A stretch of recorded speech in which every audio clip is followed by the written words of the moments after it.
ബന്ദികളുടെ മോചന നടപടികൾ സുരക്ഷിതവും അന്തസ്സുള്ളതുമാക്കണമെന്ന് അന്താരാഷ്ട്ര റെഡ് ക്രോസ് കമ്മിറ്റി ഇന്നലെ മോചിപ്പിച്ച ബന്ദികളുടെ വാഹനം തടഞ്ഞ പലസ്തീനികൾ പ്രശ്നങ്ങൾ സൃഷ്ടിച്ചിരുന്നു.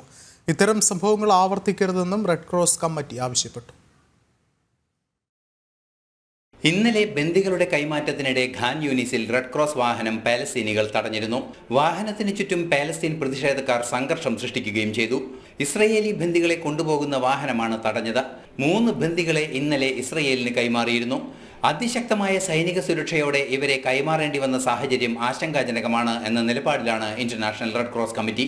ബന്ദികളുടെ മോചനം മാന്യവും സുരക്ഷിതവുമാകണമെന്ന നിലപാട് റെഡ് ക്രോസ് അറിയിക്കുന്നു. യുദ്ധ സാഹചര്യങ്ങളിൽ രക്ഷാപ്രവർത്തനം നടത്താനുള്ള അനുമതി റെഡ് ക്രോസിന് മാത്രമാണുള്ളത്.